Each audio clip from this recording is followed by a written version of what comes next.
Bonjour à tous et bienvenue sur Crypto Flash, la chaîne de l'actualité crypto. Aujourd'hui, nous allons parler d'une très mauvaise nouvelle concernant un bridge et ça concerne plein de tokens différents. On va aussi parler de Binance. Les mauvaises nouvelles aussi s'accumulent un peu pour Binance ces derniers temps.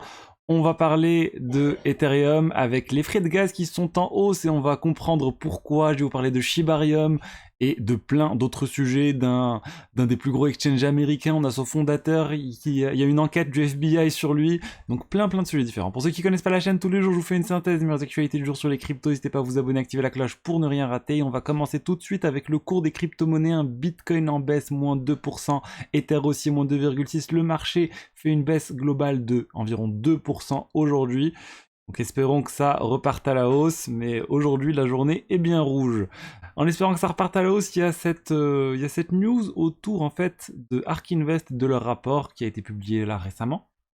Et en fait, là, c'est une nouvelle, quelque chose d'assez intéressant qui nous dit en fait que les institutionnels, selon ARK Invest, les institutions, en fait, ceux qui ont les grosses sociétés qui accumulent des crypto-monnaies, eh ben, il y en a beaucoup, et c'est en hausse de 60% par rapport au trimestre précédent. Donc disons que selon ARK Invest, les institutionnels continuent d'acheter du Bitcoin. Et bien sûr, ça reste une estimation, c'est juste en analysant la blockchain qu'ils arrivent à obtenir ces informations, mais c'est toujours bon à prendre. Parlons tout d'abord de Binance. Binance, avec cet article de Fortunes qui a été publié, qui a révélé en exclusivité qu'il y avait plusieurs démissions de cadres assez haut placés chez Binance, notamment on retrouve Patrick Hillman, qui était leur Chief Strategy Officer. On retrouve aussi un haut placé au niveau de la compliance. On a vraiment pas mal de départs et Binance, enfin plutôt Fortune, dit que tout ça est dû à l'enquête en cours du ministère de la Justice américain sur Binance. C'est pas encore public, mais voilà, on se le dit il y a plein de bruits de couloir comme quoi les États-Unis sont en train d'enquêter sur Binance. Je parle pas là de la CFTC ou je parle pas de la SEC, je parle vraiment du gouvernement américain. Et donc, a priori, il ne serait pas satisfait de la manière dont CZ est en train de gérer tout ça.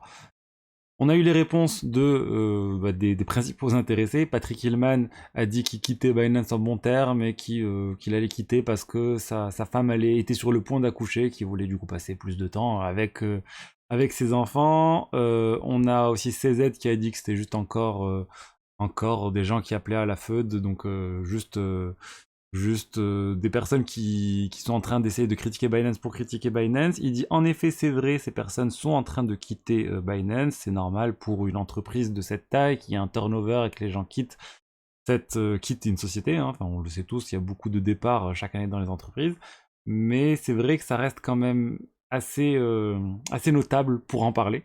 Avec les multiples enquêtes qui sont en cours sur Binance, c'est quelque chose quand même qu'il ne faut pas dire non, non, c'est rien du tout, c'est juste des départs. Non, c'est un élément à prendre en compte parmi d'autres pour analyser la situation de Binance. Après, à chacun de se faire son propre avis. Vous connaissez mon avis sur Binance. J'ai eu une question dernièrement. Si jamais Binance a un problème, est-ce que les jetons qui ont été émis par Binance sur la BNB Chain, etc., peuvent être impactés par tout ça?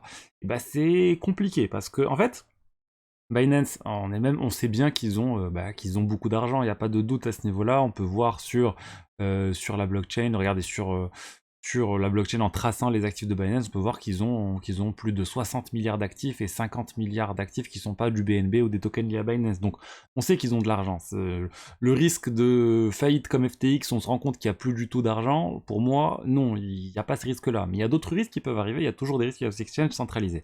Si jamais Binance fait faillite ou doit être fermé par le régulateur, qu'est-ce qui va se passer? Dans le pire des cas, j'imagine que ces actifs vont être répartis au niveau des utilisateurs. Ça prendra plus ou moins de temps, mais ça sera réparti. L'autre question, c'est sur les tokens justement qui ont été émis. Ces tokens qui ont été émis peuvent en théorie être récupérés contre les tokens qu'a Binance. Vous savez, par exemple, il y avait le BUSD qui est émis sur la BNB Chain, c'est Binance qui l'émet, c'est pas Paxos.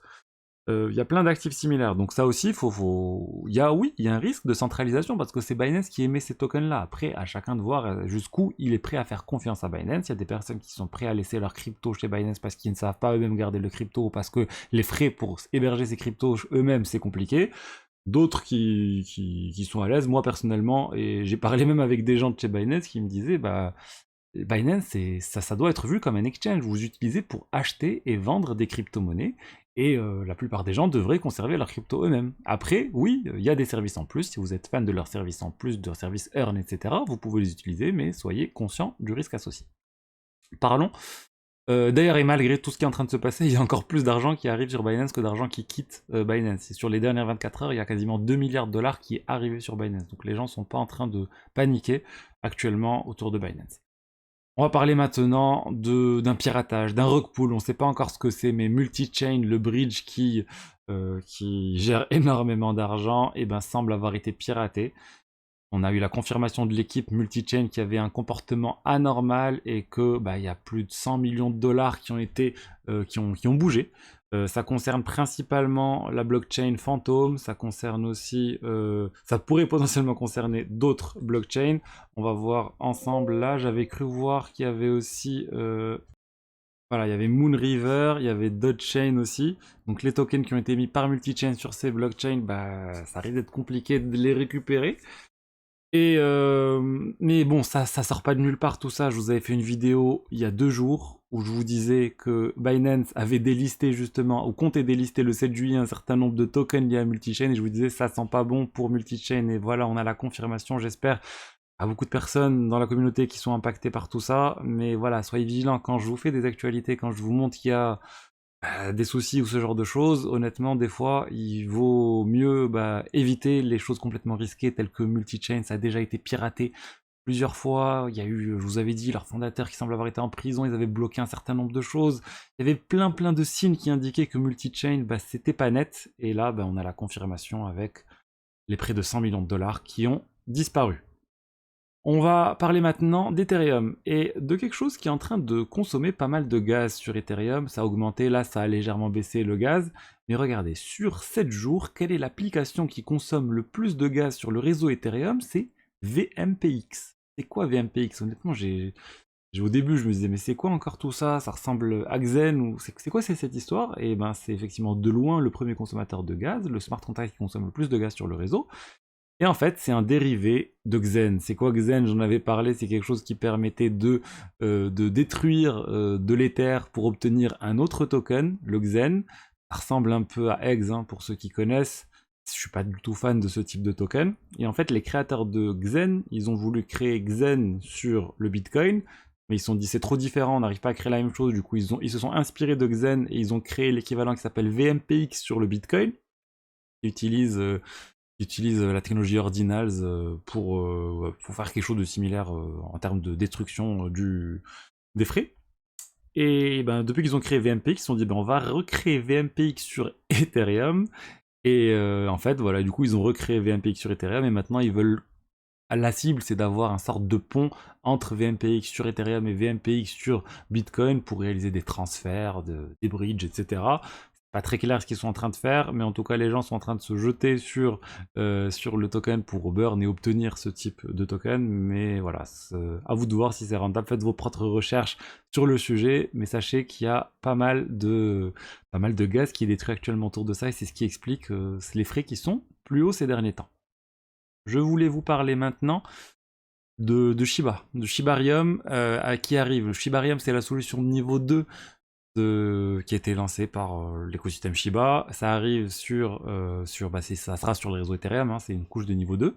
Et ça devrait arriver en août potentiellement. On n'a pas une confirmation, mais dans les infos, c'est que c'est très probable que ça arrive en août. Ils vont faire une grosse conférence à Toronto et en août, et ils comptent l'annoncer autour de cette date. Donc ça aussi c'est très attendu parce que ça devrait permettre de donner plus d'utilité aux divers tokens qui font partie de la sphère Shiba. On pense au Leash, on pense au Bone, on pense au Shiba, donc au Trit aussi c'est un autre. Donc ils continuent d'essayer de construire sur Shiba, il y a le métaverse qui arrive, il y a pas mal de choses. Et on va voir jusqu'où ils vont aller, est-ce qu'ils vont réussir à ramener leur communauté sur cette blockchain. Et pour finir, je voulais vous parler du fondateur de Kraken. Le fondateur de Kraken, Jesse Powell, c'est l'exchange numéro 2 aux États-Unis. Il y a le FBI qui est en train d'enquêter sur lui. Ils ont réperquisitionné chez lui, ils ont pris des équipements, etc. Pourquoi? Parce qu'il est soupçonné d'avoir piraté et une association qu'il a fondée, une association artistique qu'il a fondée. Donc ça n'a rien à voir avec les crypto-monnaies, mais c'est tout de même important de voir qu'un fondateur d'un des plus gros exchanges aux États-Unis semble avoir fait quelque chose de pas très net. Après, quand on cherche à comprendre, c'est une association qu'il a créée. Ensuite, ils l'ont, on va dire, viré de l'association. Et suite à ça, bah, il a récupéré les accès qu'il avait créés lui-même, le site web, les boîtes mail, etc. En disant non, mais ça c'est moi qui les avais créés, c'est à moi. Bref, c'est pas lié aux crypto, mais voilà, si vous voyez passer la news, c'est pas parce qu'il y a des choses bizarres autour de Kraken qui sont réalisées, c'est complètement décorrélé des cryptos et de Kraken. Donc voilà ce que j'avais à vous dire aujourd'hui sur l'actualité crypto du jour. J'espère que le contenu vous a plu. Si c'est le cas, n'hésitez pas à liker, à commenter, à vous abonner. Et je vous dis à demain pour la suite. Au revoir.